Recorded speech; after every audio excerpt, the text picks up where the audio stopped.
Bismillahirrahmanirrahim. Assalamualaikum warahmatullahi wabarakatuh. Alhamdulillahil wahidil ahad, al-fardis samad, alladzi lam yalid wa lam yulad wa lam yakul lahu kufuwan ahad, walladzi laysa kamitslihi syai'un wa huwas samii'ul basir. Allahumma salli wa sallim wa barik ala sayyidina wa maulana Muhammad alladhi da'a an-nas wa arsyadahum ila tauhid rabbil ibad. Allahumma wa ala alihi wa sahbihi ajma'in, amma ba'd. Puji beserta syukur senantiasa selalu kita persembahkan kepada Allah Subhanahu wa ta'ala, Tuhan yang esa pada zatnya, yang esa pada setiap sifat-sifatnya, yang esa pada setiap af'alnya. Tidak ada satupun makhluk yang serupa dengannya dalam bentuk apapun.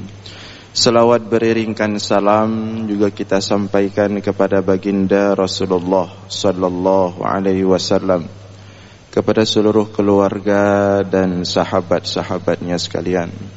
Hadirin jamaah sekalian beserta para pendengar dimanapun berada yang dimuliakan Allah, kembali kita dalam ulasan singkat tentang ilmu tauhid.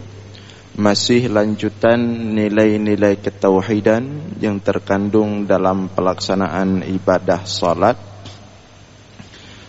Bagian akhir daripada rukun Al-Fatihah. Ihdinas siratal mustaqim, siratal ladzina an'amta 'alaihim, ghairil maghdubi 'alaihim waladdallin. Amin. Ihdinas siratal mustaqim, tunjukkan kami ya Allah as-siratal mustaqim, jalan yang lurus. Siratal ladzina an'amta 'alaihim, yaitu jalan orang-orang yang telah Engkau berikan nikmat kepada mereka. Nah, bagian ini telah kita bahas di pertemuan sebelumnya. Nah, di subuh ini kita di bagian ghairil maghdubi 'alaihim waladdallin, bukan jalan orang-orang yang mendapatkan kemurkaan. Bukan jalan orang-orang yang mendapatkan kemurkaan dari Allah. Maghdubi alaihim waladdallin, dan bukan jalan orang-orang yang dhalin, orang-orang yang tersesat. Jadi ada dua jalan yang tidak baik di sini, yang mudah-mudahan Allah selamatkan kita terjatuh dalam dua jalan ini. Yang pertama, maghdubi alaihim, jalan orang-orang yang mendapatkan kemurkaan dari Allah. Yang kedua, dhalin, jalan orang-orang yang tersesat daripada jalan Allah. Nah, Syekh Asy-Sya'rawi dalam tafsirnya memberikan muwasafat atau sifat-sifat orang yang maghdubi alaihim dan orang yang dhalin. Dengan sifat-sifat tersebut kemudian kita bisa mengetahui siapa yang masuk dalam kategori maghdubi alaihim dan siapa yang masuk dalam kategori dhalin. Yang pertama, maghdubi alaihim, orang-orang yang mendapatkan kemurkaan daripada Allah. Apa sifat orang ini yang dimaksudkan dalam surah Al-Fatihah ini? Ada dua. Yang pertama adalah orang-orang yang sombong terhadap kebenaran, sehingga mereka menolak kebenaran dan tidak mau menjalankannya. Artinya apa? Dia tahu suatu kebenaran, baik setelah dia pelajari maupun melalui penyampaian orang lain. Nah, dia tahu itu benar. Dia tahu itu adalah sebuah kebenaran.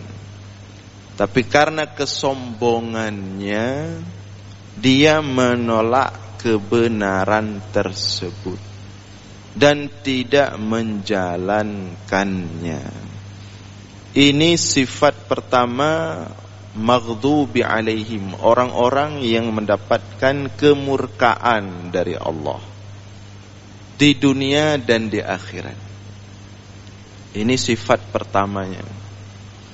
Maka Rasulullah katakan dalam sebuah hadis, al-kibru batarul haq wa ghamtun nas. Sombong itu adalah ketika menolak kebenaran. Wa ghamtun nas, dan suka meremehkan orang lain. Terlanjur menganggap orang lain di bawahnya. Karena sudah terlanjur, akhirnya susah kalau menerima kebenaran.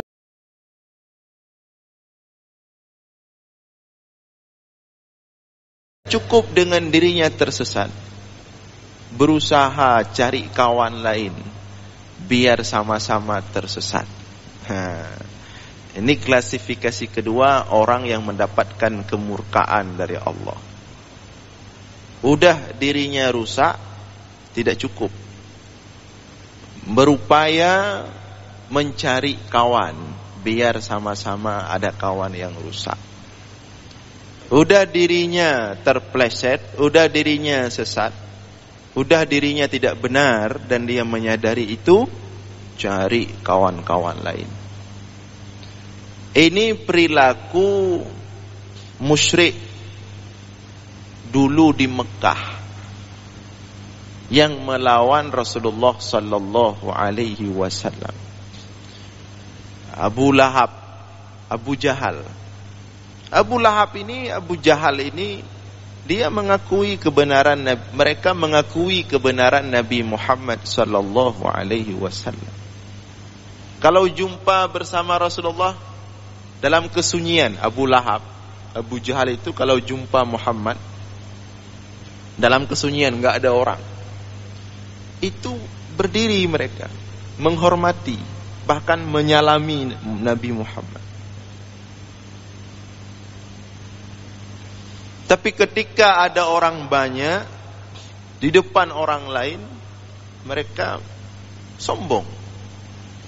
Mereka enggak mau mengakui kebenaran Nabi Muhammad.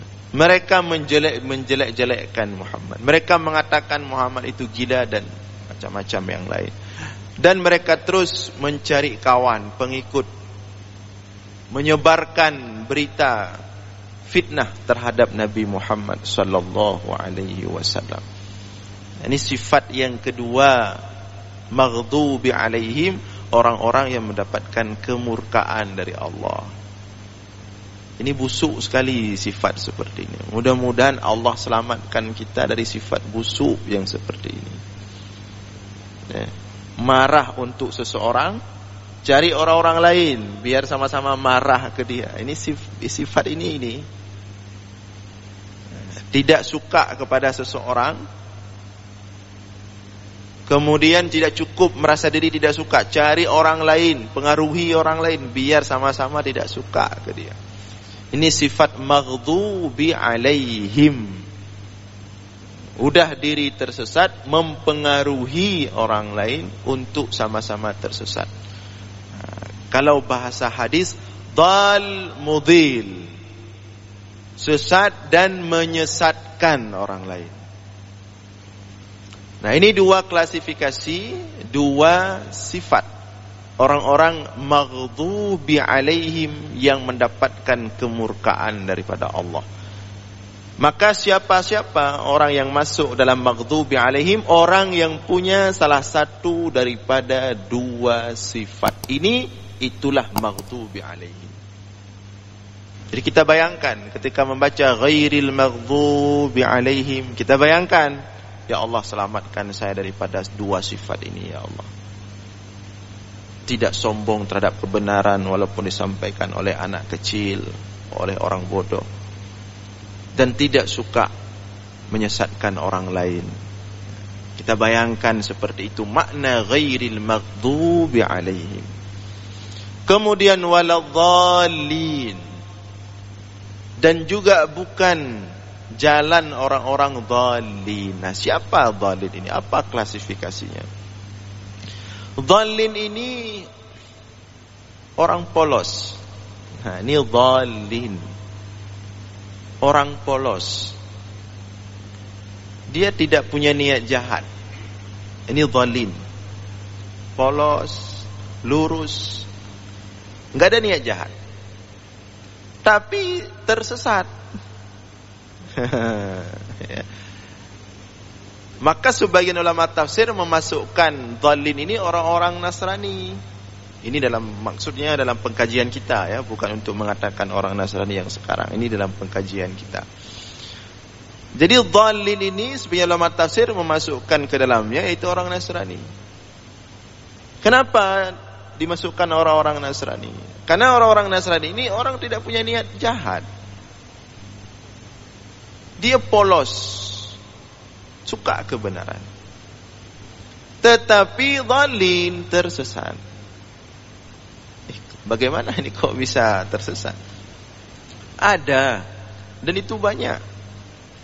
Kata Allah dalam Al-Quran, alladzina dhalla sa'yuhum fil hayatid dunya wa hum yahsabuna annahum yuhsinuna sun'a. Ada orang-orang di dunia ini, dhalla sa'yuhum fil hayatid dunya, mereka tersesat jalan. Artinya mereka ada perbuatan baik yang mereka lakukan. Mereka orang-orang polos. Tapi dhalla sa'yuhum fil hayatid dunya, mereka tersesat jalan. Wa hum yahsabuna annahum yuhsinuna sun'a, mereka menganggap mereka di jalan yang lurus. Mereka menganggap karena mereka enggak ada niat jahat, mereka menganggap diri baik, padahal mereka tersesat, kata Allah. Inilah dhalin. Ini rawan kita masuk ke sini. Mungkin ada sebagian orang enggak masuk ke maghdubi alaihim, itu model-model memang jahat-jahat itu. Tapi jangan ketika enggak masuk maghdubi alaihim merasa aman. Saya enggak ada niat jahat-jahat seperti maghdubi alaihim, saya polos-polos orangnya. Belum tentu selamat juga. Masuk ke dhalin. Nah, maka para ulama menjelaskan ada dua alasan orang berpotensi masuk ke dhalin ini. Niatnya enggak jahat, orangnya polos-polos saja, tapi punya potensi masuk ke dhalin. Dua alasannya. Nah, ini kita perhatikan. Yang pertama, tidak mau berilmu, suka ikut-ikutan saja. Nah, ini berpotensi masuk ke dhalin. Ya, suka taklid, ikut-ikutan saja. Malas belajar. Malas cari mana sebenarnya, malas dia. Kakelah tak kibayang go baju. Nah, ini berpotensi dhalin ini.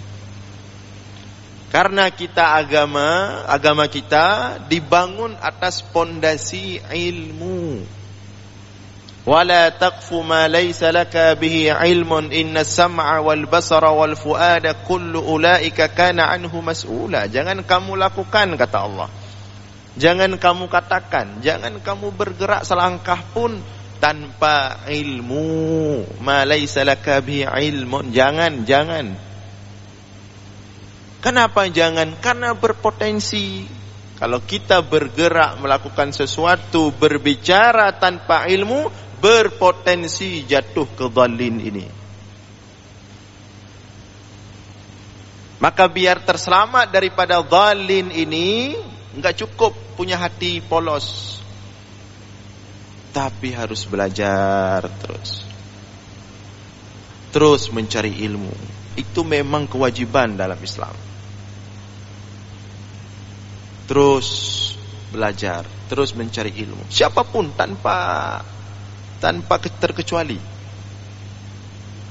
Setiap seseorang ketika berhenti belajar, maka di situ dia berada di posisi berbahaya. Walaupun dia sudah alim.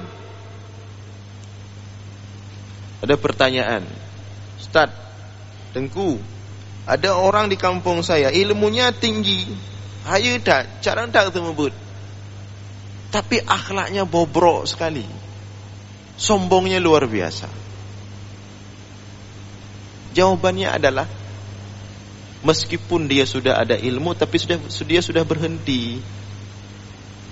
Dia sudah berhenti. Artinya dia sudah stagnan, tidak lagi belajar. Ketika manusia merasa sudah cukup dengan ilmunya, sejauh apapun dia sudah punya ilmu, dia dalam posisi berbahaya, berpotensi jatuh ke dhalin ini. Jangan dibayangkan Hamzah Fansuri itu orang sembarangan, orang gak tahu apa-apa. Belasan tahun, 15 tahun lebih dia keliling dunia Islam itu, bertemu dengan ulama-ulama besar. Bukan orang kemarin sore itu, tapi berpotensi jatuh. Dan banyak yang lain.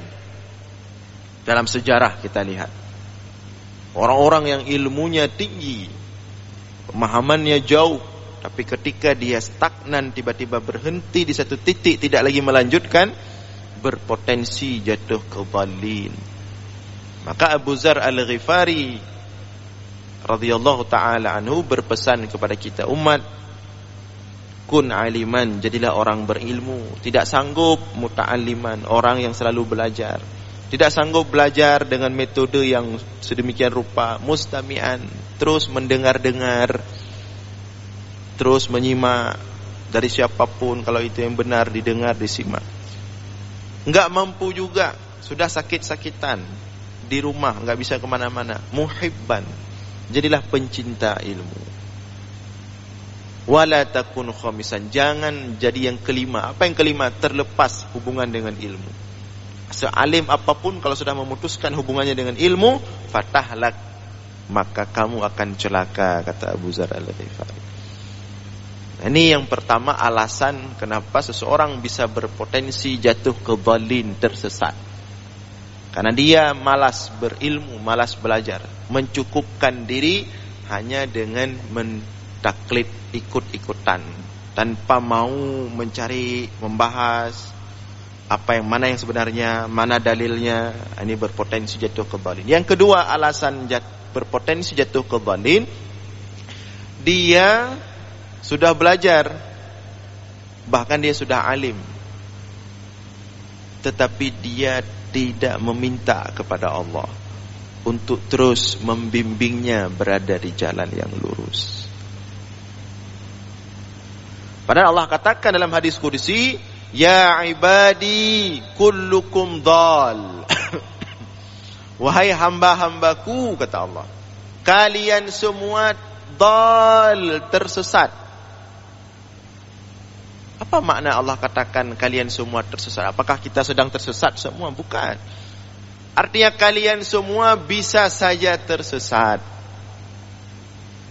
berpotensi tersesat. Kullukum dhal. Maka oleh karena itu, fastahduni, mintalah petunjuk kepadaku, kata Allah. Mintalah bimbingan kepada Allah. Mintalah hidayah kepada Allah. Biar apa yang sudah kita pelajari, biar apa yang sudah kita jalani, diarahkan oleh Allah, dibimbing oleh Allah, tidak dilepaskan oleh Allah.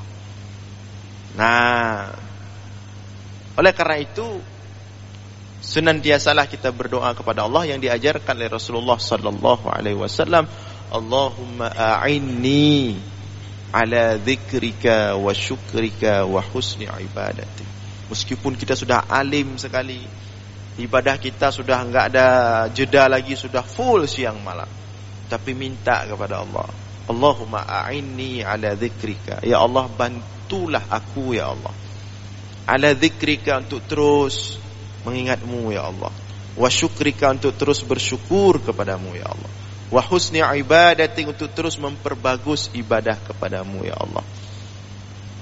Tingkat sahabat saja ngomong ke Rasulullah, wahai Rasulullah, kami sudah membela agama Allah, kami siang malam berjihad bersamamu, apalagi kurang?